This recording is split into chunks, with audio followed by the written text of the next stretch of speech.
से मिलते हो।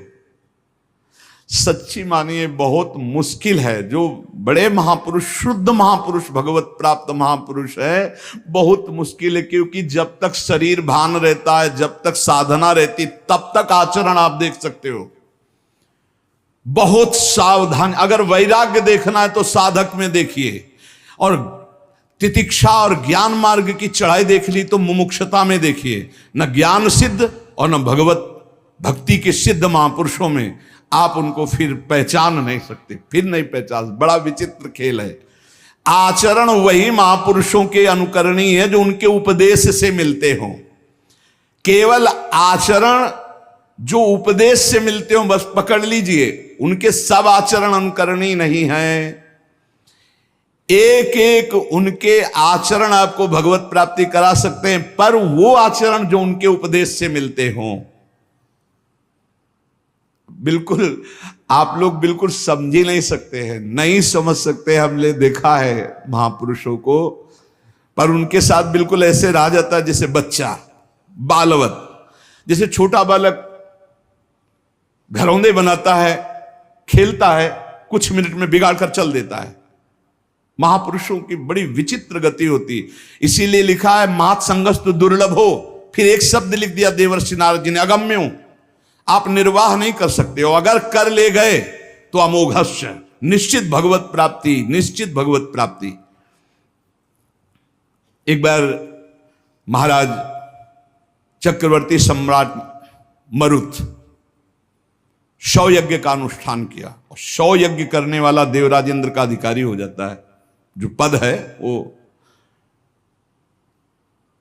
देवराज इंद्र ने सोचा कि अब कैसे रोका जाए, तो उन्होंने वशिष्ठ जी से सीधे जाके, तो वशिष्ठ जी खड़े होकर आदर किए, क्योंकि त्रिभुवनपति देवराज इंद्र देवताओं के। देवराज इंद्र ने कहा हम यज्ञ के लिए तुम्हें आचार्य रूप में, तो उनका मरुत ने पहले मुझे स्वीकार कर रखा है क्योंकि मैं उनका कुलगुरु हूं।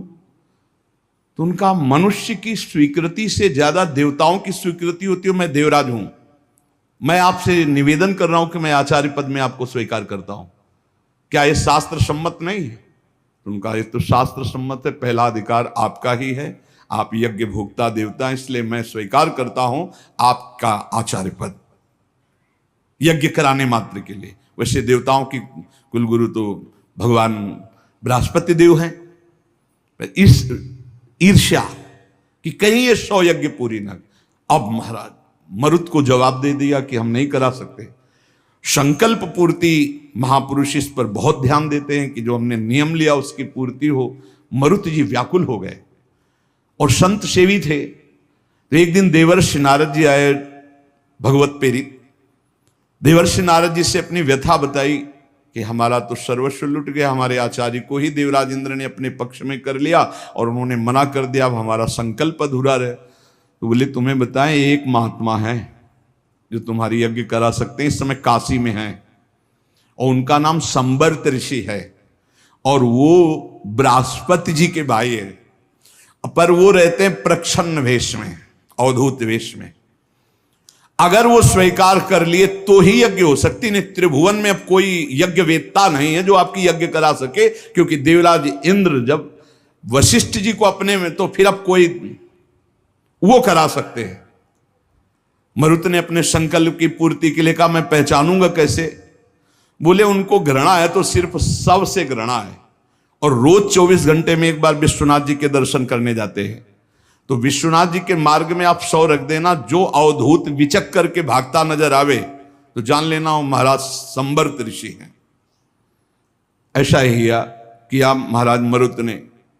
तो दिन भर इंतजार करते रहे, देखा एक पागल जैसे प्रच्छन्न ऋषि, जो ही देखा 100 तो भाग करके दूसरी तरफ पीछे भागे मरुत जी।